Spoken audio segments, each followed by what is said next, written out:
Welcome to Subcreation, the podcast that seeks and finds the divine in art, story, even muscle cars, and everything in between.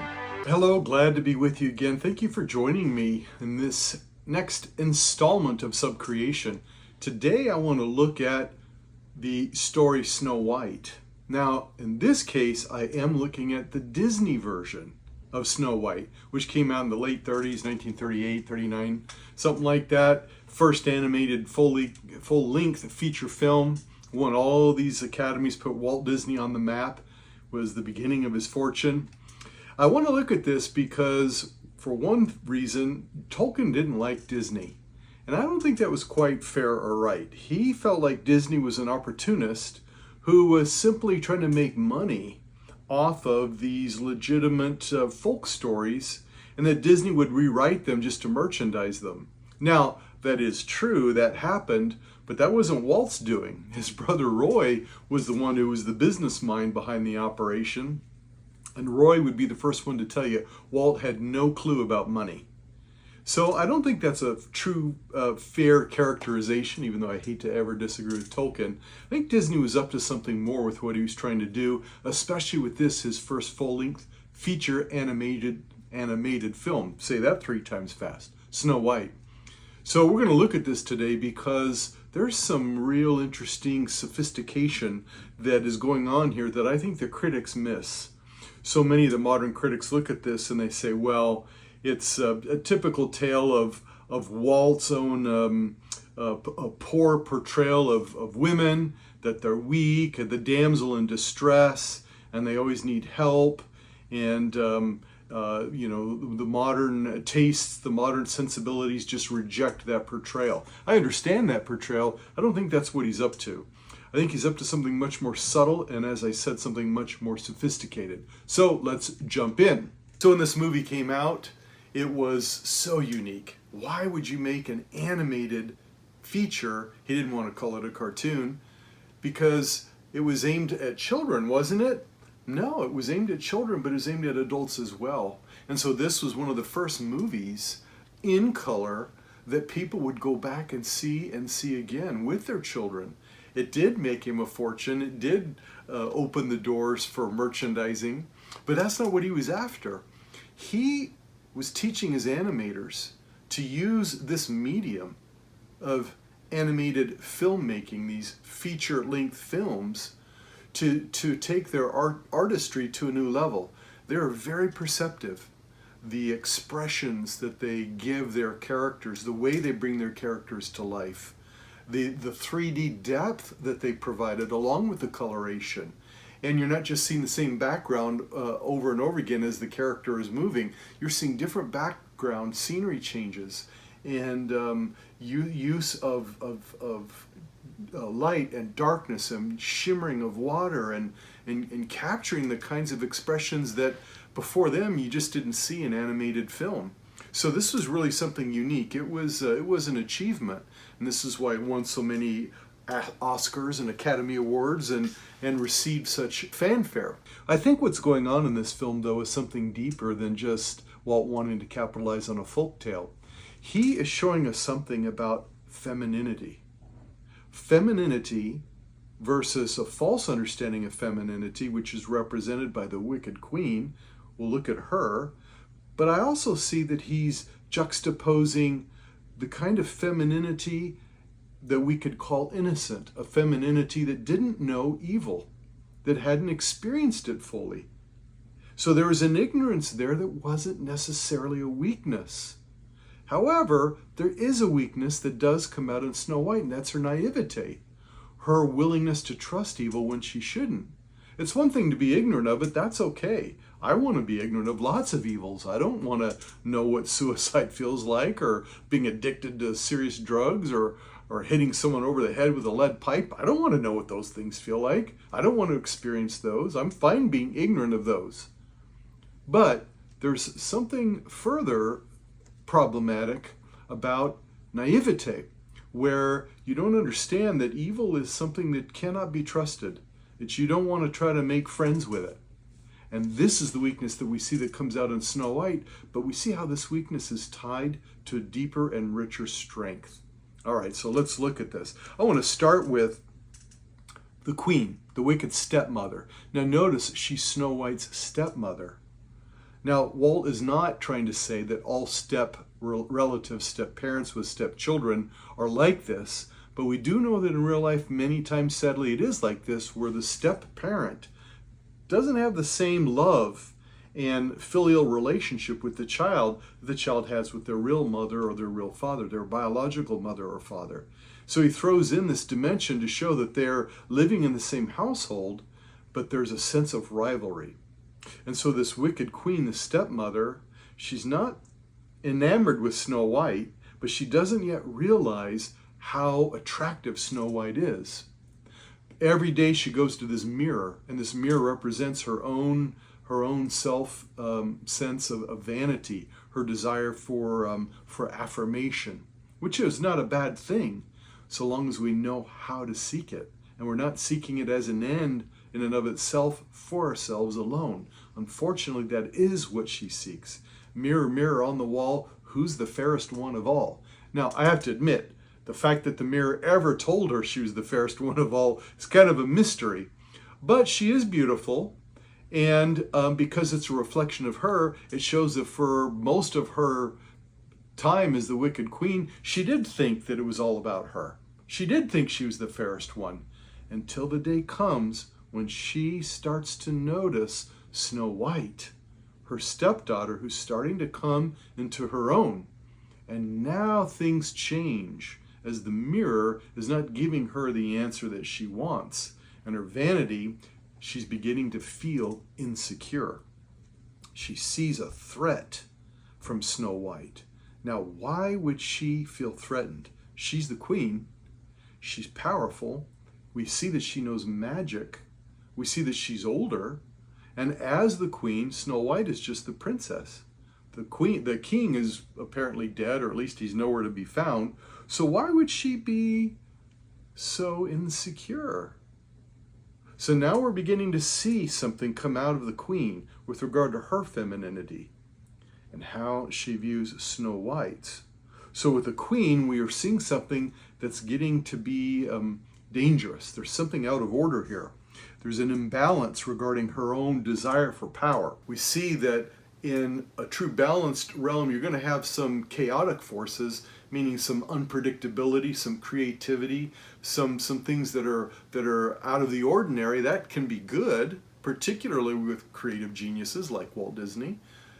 But then we need to balance that with harmony and order. That provides beauty, and that's where the imbalance lies. She doesn't have that. She's in love with power, but she's recognizing there's a threat. So you see, there's something vulnerable that Snow White is exposing in this powerful queen who knows magic, who is a queen, who lives in the castle, who has a magic mirror. But we also see in the queen that she's very lonely. There's nobody who really hangs out with her. She has no relationship. When she's talking to the mirror, she's really talking to herself. Most of her dialogue is just self-directed. And if there are other creatures near her, like vultures or rats who tend to scurry from her, they're only there as a prop. There's no real connectivity in friendship or relationship. So whatever she is, this imbalance has made her antisocial and unable to trust goodness itself. In fact, goodness itself is why she feels threatened by Snow White. So this is an interesting insight. Remember, we were talking about Tolkien's definition of subcreation being things that humans create, stories, art, music, muscle cars, whatever, that reveal us something about how the world works, showing us the irony, the paradox, the mystery of world, things that we otherwise would miss. But because it comes out in story, we pick up on it. It's more exciting, more entertaining. And then we have those aha moments where we can take from that experience of that film, in this case Snow White, and look at the world and go, okay, I'm starting to make sense out of things that are happening in my own world, my own life. Maybe it's people I know, maybe it's events that are happening in the world that I'm struggling to make sense out of. Now this film is bringing wisdom to light. That's Tolkien's whole point of the difference between a piece of art that's sub-created, meaning it follows the pattern of primary creation that comes from God, versus something that becomes more manipulated, something more arbitrary, something that seems to reject something essential about creation, and thus it becomes absurd or weird or whatever. All right, so we're seeing that this fits into this mold of subcreation. With femininity, one of the strong characteristics of femininity is woman's ability to receive. Not only to receive, but out of that receptivity, there's a strength, an ability to lead. With the queen, she seems to lack this ability. All she wants to receive is compliments that flatter her vanity, which is very superficial. She's unwilling to go deep. As I said, she doesn't trust goodness. We'll see as we look at Snow White, she's very receptive. She can take life on its own terms, albeit she's a bit naive. This is why she can encounter the animals or the woodland creatures who are not threatened by her. In fact, they are attracted to her and want to protect her. She can encounter the 7 dwarves who likewise love her, and their names describe some qualities, some characteristics about them, and she can receive that and appreciate that without needing to manipulate it for her own ends. So again, we're beginning to see a contrast of femininity. So let's look at Snow White. So she's called Snow White because that's supposed to highlight her virtue, her feminine goodness, her purity. I realize purity or innocence has taken on some connotations, maybe negative connotations in our modern sense, but I don't think this is what was intended. I think it just means that she hasn't experienced evil. She has a childlike goodness about her because of that inexperience of evil. That's not a bad thing. That's actually, we're going to see a strength. But it does open the door to weakness in her naivete. Hence, this is something that she herself has to learn, unfortunately, the hard way to overcome. But in her Snow White nature, this virtue, this goodness, is a threat to the queen, but everyone else is totally taken aback by it.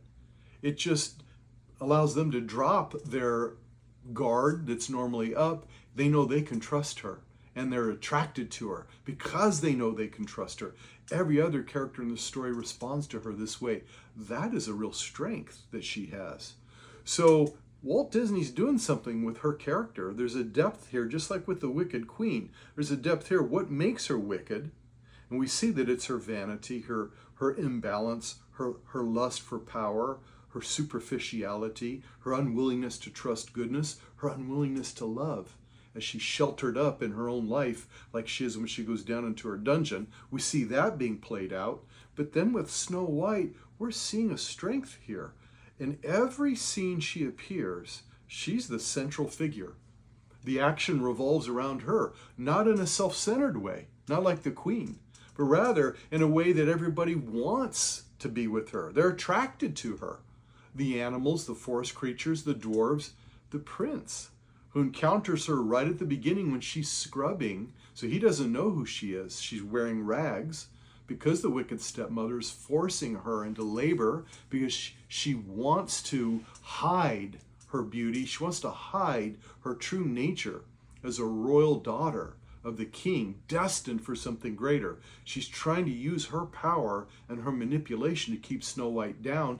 That's when, in her singing, revealing her harmony, her beauty, her willingness to sustain her goodness in nature that is struggling to receive it, and she's struggling to understand it. This is part of the tension. That's when the prince comes in. And then he joins in the song, and you see that there's a true harmony going on with the singing between each other. But she flees because she doesn't know what to make of it. From that point forward, all we know about the prince is, beside his bit part, he just appears here and there, is he's after her in a good way. He is drawn to her.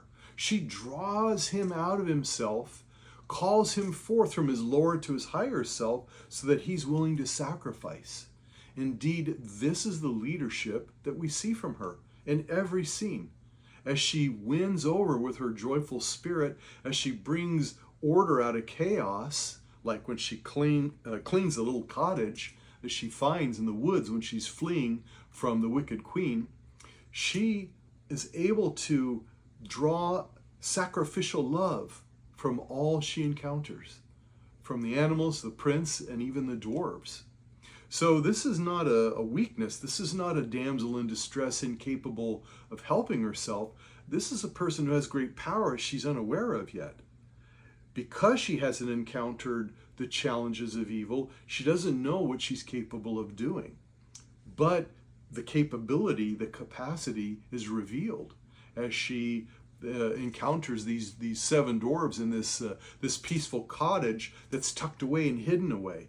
Again, a sign that this kind of goodness and this kind of feminine power, while it's being discovered, has to be protected, kind of like putting a plant in a greenhouse.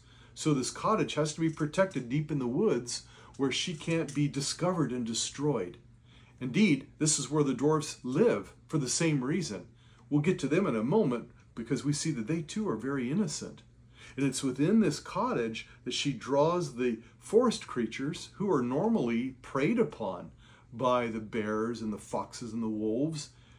But with her, this sense of trust draws them out, first out of curiosity, then they too are attracted to her. And so it is in every scene she appears. Her harmony creates harmony in her surroundings. It draws out the goodness of others. It draws out their desire to sacrifice. It draws out their love. So it draws out these powers that otherwise remain hidden in a dark and lonely and terrible world, the world in which the queen wants to thrive in and wants to make her own as her domain. And yet these powers, we shall see, are more powerful than that dark, evil world. But you have to discover it, and it can only be discovered through the challenge. So this is Snow White. I don't think she's weak for these reasons. Her spirit is so joyful. She overcomes her fear through the friendship with these creatures.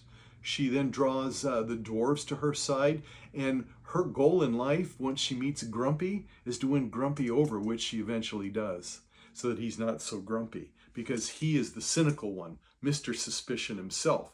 The dwarves are suspicious, but as they get to know her, they can't help but love her. And of course, Dopey is the one who shows the dwarvish or the masculine innocence, albeit more in a childish way. He's not very intelligent. He's not very coordinated, but he's lovable because of his own innocence, his own goodness that shines out. And of course, there's a special bond between those two. He tricks her and gets a kiss from her twice, in fact. All right, so let's turn our attention to the dwarves. I've been talking about them. So I want us to see this contrast of femininity between Snow White and the Wicked Queen, and the lack of love and her desire for power, and Snow White's goodness, but some naivety in there because she doesn't know how to handle evil yet. The dwarves, they too sing, and their job is they mine jewels all day. In fact, their mine is a gold mine of jewels, no pun intended. When you look at it, the walls are just constantly shimmering, all the gems that they find there. And yet, these seven little men, indicating their humility, are not corrupted by this wealth. I don't know who they sell it to or where it goes to. You'd think they'd have a fortune at their cottage in the woods. It'd be more like a mansion in the woods. But they seem very content with leading very simple lives, despite their access to this wealthy business that they're involved in, these jewels that they're mining all day. And they sing while they work, showing that for them, work is joyful. It's something that helps them discover their own fulfillment as I was going to call them humans, but as humanoid creatures. They're human-like, even though they're dwarves. We see their friendships, we see their annoyances with each other, and it provides some comic relief, some humor. The humor is a very important part of Walt Disney's stories too, because it shows that there is a levity, a laughable nature to the world in which he's inviting us into. So that even though this is an animated movie, and we recognize immediately we're not seeing reality. Of course, we do that in any movie we go to. Even more so with this one, it's clearly animated. We buy into it because we see immediately how something real is reflected in it. Not just the colors and the three dimensions and the expressions that I mentioned earlier, but there's the sophistication, this wisdom that's being portrayed that tells us something about ourselves and the world in which we live. And so these dwarves, they represent an innocence for men because they're able to work joyfully, not for the man, not with some kind of resentment, and they're not corrupted by their wealth.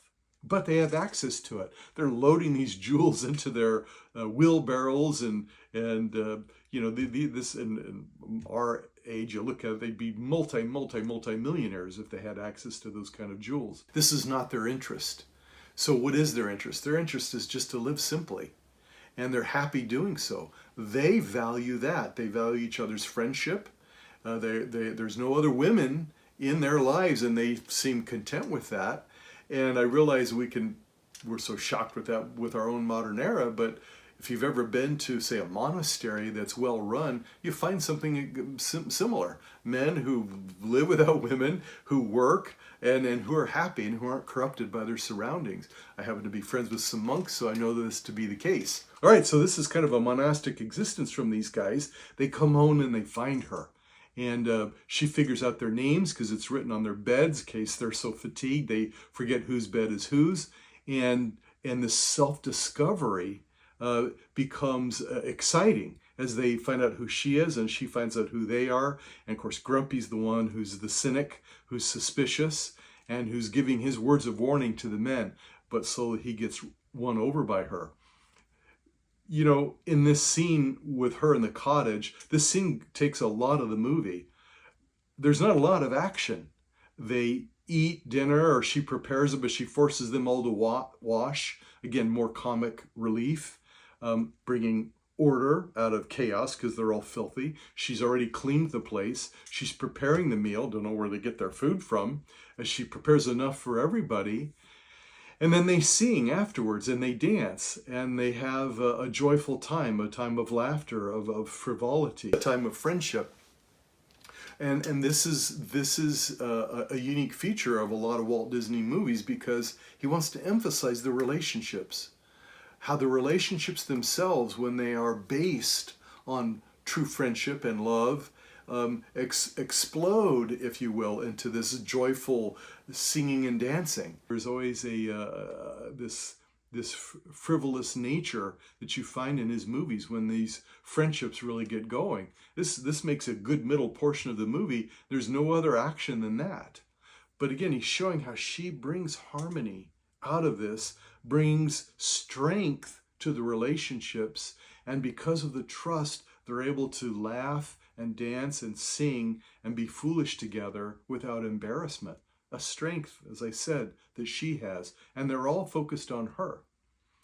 Okay, so these are the dwarves, and I find them interesting. There is a hierarchy within them that Doc is the leader, Dopey's kind of the least, but they all see Snow White as the top of the hierarchy because they wish to serve her, as do the animals, as does the prince. So everyone in the movie wants to serve her, wants to sacrifice for her, except the queen, who's so jealous and envious of her, she wants to destroy her. And so the tension builds as Snow White wins over more and more people, and we see that kind of power revealed, a power she doesn't know she has, a power she's not seeking to cultivate, a power that's not threatening except to the queen. So as this is shown itself, the movie cuts back to her as she discovers Snow White is still alive, and now she has to take her destruction into her own hands. It's up to her now to go destroy Snow White because she cannot stand the fact that she lives in this world with the queen. The queen's own wickedness necessarily wants to destroy the feminine genius, the feminine goodness of Snow White. Isn't this interesting? Rather than can't beat 'em, join 'em, she sees it as her task to destroy her. So how does she do it? Well, she wants to create a disguise for herself. A disguise that's based on elements that already exist, from a scream to the dark of night, to the wind and rain, the lightning and other things that she takes from other elements that are already pre-existing, and she just mixes them into some potion to hide her her nature as the wicked queen. But the irony here is it actually reveals who she really is. This ugly, hideous, jealous, murderous old woman who's lonely, who has no relationships. Her dungeon is filled with bats and spiders and rats, none of whom really want to be with her, and bones of dead people. So she hangs out in darkness and death. That's her world. That's her power. That's what she wants. So she goes down there, she creates this potion in her dungeon, in her castle, disguises her, which actually reveals her, and then creates the poison apple. So Judeo-Christians recognize the temptation with the poison fruit being replayed here, albeit differently. But we see the forces of the enemy in her envy, her jealousy, her murderous ways, her vanity, her superficiality, and her thirst and her lust for power. That's all present. And this is what drives her to want to attack Snow White. These evil deeds of hers, where she disguises herself and creates this poisoned apple, reveal. This is why the fruit reveal the rotten tree that she is, and why the rats scurry, and then the cackle that she has. The actress who the voice actress, whoever it is that portrayed her, is really fantastic, because that's probably the best cackle I've ever heard any actress perform. And then the wicked queen, disguised as this old woman, heads out into the forest because she knows that Snow White is in some cottagers hidden somewhere. And with her necromancy, her ability to figure things out, she discovers her. The minute she shows up with her poisoned apple, the animals recognize her. These animals of prey, these innocent forest creatures, what do? They immediately seek to protect Snow White, but their inability to do so actually exposes Snow White, because the queen is able to draw pity out of Snow White, who invites her in. Come on, Snow White, what do you think you're doing? And here we see the weakness of her ignorance of evil, which is not bad in and of itself. It's the naivety that's tied with it. She trusts the wrong things because she hasn't learned, or she's unwilling to learn otherwise. The animals, in the best way they know how, are trying to warn her. That's why they're fluttering and squeaking, and the deer's trying to shove the old woman away, and they're trying to warn Snow White in the best way they know how. But they speak animal talk, and Snow White speaks human talk, and they can't communicate. And so Snow White misunderstands, or at least ignores and chooses to reject the warnings the animals are giving her, and invites the queen in. The animals can only do one thing now, that is go to the dwarves and warn them, and that's successful. The dwarves figure it out. And who figures out? It's Sleepy, the one who's least aware, least conscious of his surroundings, but he's the one who's able to recognize what's going on because he's not distracted by work, by singing, by the others. And so that gives him some clarity of thought. Maybe the wicked queen is coming for her. And that arouses Doc, who arouses the rest of the men, to hurry back to the cottage to rescue Snow White. Because they know the nature of the queen more than Snow White. That's why they're tucked away in the cottage. They know the nature of the world. So it doesn't take much to get them riled and rallied to grab their pickaxes and their shovels and head back on the backs of deer and whatever else they can get onto, to hurry with speed back to the cottage. Meanwhile, the wicked queen is using some other weakness of Snow White, if you will, the yearning she has in her heart for the prince. Now again, this isn't bad. It's not bad to yearn for the love of another, to want to be cherished, to have someone who's going to serve and sacrifice for you. We all want that. None of us want friends who are two-faced. Nobody wants to be used. Nobody wants to be stabbed in the back. We don't want someone who is our friend when we're around and talks bad about us when we're not. We want the person who's legitimate, who values us, and who isn't going to do that. And we hope in our friendship and in our relationships, we draw that out of our friends as we try to cultivate it in ourselves. This is the strength of Snow White, but she doesn't get how there can still be people in this world who, despite all of that, will choose their own selfishness and will follow their own vices, even to the point of destruction. And now we're getting to the point of irony. So we see the paradox of femininity, of Snow White's strength and weakness, how her strength can be a weakness, her weakness can be a strength, and she's not just this weak character who needs a man. On the contrary, her femininity draws the best out of people who desire to sacrifice, and this is the kind of relationships we want and she wants and that the prince wants, and that's what creates the harmony. And then we again see this wicked queen who turns inward. By the way, the word wickedness comes from an old Anglo-Saxon word where we get the word wicker, like a wicker basket, like where you bend the reeds to form the basket. It means to bend. This is one of the deeper meanings of this word, to bend. So we see how the queen wants to bend reality to match what she wants. And that's why she's using magic and potions to get it. She thinks she can take elements of reality and bend it according to her will, impose her will, and destroy because of it. She sees power as a destructive force that is what she wants, and that's what she wants to harness. She's not afraid of that. She doesn't trust goodness, which she should trust. She does trust destructive power, which she shouldn't trust. That's the queen, and that's her problem, and we'll see what happens when the two collide. All right, so you excited now? Are you on the edge of your seat? She shows up. She gets the weakness of Snow White, which is for the prince. Her heart yearns for him, for this relational community, this friendship, this romance to take place. And that's how she gets her to eat the forbidden fruit. She takes advantage of her naivete, her willingness to dialogue with evil, and her desire to have what she wants, but to do it in a way that maybe lacks patience. So this isn't a huge flaw of Snow White, but she doesn't have the patience or the trust in her own power, her own goodness, that will lead her to what she wants if only she waits and discovers herself. Instead, she buys the temptation to have a shortcut, something for nothing or a lot for a little. All she has to do is eat the apple and she'll discover the way to get the man of her dreams. Her wishes will come true. This man will be hers. This is the promise. It's done through a wish, through a shortcut, not through the normal means, and that's her downfall. And so she bites of the apple and she collapses. And the wicked witch cackles.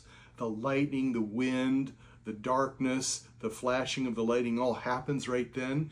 All the powers that she thought she could summon to hide herself, that now actually reveal herself, that she could use to create this poison apple, it all comes to the fore right when the dwarves show up with the animals. And she sees them and she realizes there's a lot of them and only one of her. She doesn't have the power to withstand them yet, so she flees. But in fleeing, she goes up higher and higher on a mountain. The setting gets darker and darker, again to show the foreboding, the apparent victory of evil, the apparent victory of evil. And as she gets up to the top, as the dwarves are chasing after her, she takes a big stick, a log, and she tries to dislodge a boulder so that it'll come down and tumble down and squash the dwarves, and her victory will be complete. Only, here's the poetic irony. The very forces she thought she could harness, the wind, the darkness, the lightning, etc., attacks her, destroys her. Because right then, right when she's about to dislodge that rock, a lightning bolt hits and destroys the ledge upon which she is sitting, and she screams as she falls over a cliff to her own doom. And the two vultures, who are supposed to be her pet, now they swoop after her to feast on her carcass, and she destroys herself. Oh, the poetic irony. The forces she thought she could handle end up destroying her, but what of Snow White? Well, the dwarves don't have the heart to bury her. They put her in a glass coffin. Well, that's interesting because the glass coffin serves a role in the movie. It shows that Snow White, despite her naivete, is preserved from the full effect of the poisoned apple. She doesn't rot. She doesn't decay. She remains preserved. And then the story of this preserved princess encased in glass gets spread, and the prince is able to find out where she's hiding. And so they discover that there is an antidote to the poison after all. It is love's first kiss. So the prince lifts the glass lid, kisses Snow White, and she comes back to life. This kiss of love, love's first kiss, is the antidote that the wicked queen discovers but laughs off, because her love for power gets her to overlook the power of love. Okay, that's cliche, but it works, right? She loves power and she overlooks the power of love. She doesn't believe in it enough to think that it'll actually save Snow White when it does. But we find out something else about Snow White and the prince and the dwarves. When Snow White leaves them and goes off to be with her prince, she's no longer ready to live in this world. This world can no longer fully receive her. She's had sort of a resurrected experience by coming back from the dead. Now she's ready for some new domain, some heavenly realm. The castle, if you notice, the castle's not on earth. As she's going off with her prince to the castle, it's in the heavens, it's in the clouds, it's the sun itself, shimmering bright, showing the victory, this final victory of love, of goodness, the true feminine power that is Snow White's. Once it's discovered, is now ready for its rightful place. A rightful place that may not be on this earth, although it can live on this earth for a time, to bring out the goodness, the genius of the others that encounter her, but without envy, without selfishness, without a desire to bend reality according to their own wishes and impose their own will on reality, but accepts it as its own terms. Then they too are ready for this heavenly realm. And that's how the movie ends. Oh, it's a great movie. It's exciting. This is a more sophisticated presentation that people gave Walt credit for. He's really showing us some insights about virtue and vice and how the two work, and love and power. And all this is found in the Judeo-Christian tradition and the traditions of lots of world religions. It's found in the wisdom tradition of the ancient Greeks and other cultures. In fact, this provides the basis of any healthy culture, but it is easily lost. So the question becomes, is goodness fragile? Because it appears to be, here's one of the other ironies, whereas wickedness appears to be strong and durable, but in the end we see the reverse is true. It is wickedness that is so fragile. The wicked queen knows this. This is why she's so threatened by Snow White and has to destroy her. Meanwhile, we see that Snow White gets what she wants after all. Her wish comes true. She takes the poison, but love is able to dispel it, and she gets the prince, gets the castle, gets the happily ever after ending. That really is something that we yearn for, all of us. It's written into us. And so it's written into the story. It's written into any good story. And that's not being naive. That's recognizing what is fragile and what is strong. Goodness is stronger than evil. Evil is more fragile. Evil has apparent victories, but they're short-lived. And the means by which the victory seems to be achieved ends up turning on the evil person themselves. This we can see over and over again in life, in the world. I've had it happen in my own life, and this is the moral of the story. So I hope you enjoyed this retelling of this wonderful gem of an animated feature. I hope you go watch it again. It's something you can watch again and again with your children, your grandchildren, and whomever. And maybe you too will pick up some insights. I'm sure you will, that I won't pick up and notice because I'm not you. And you can share those with me. All right. Well, until next time, God bless you and thank you.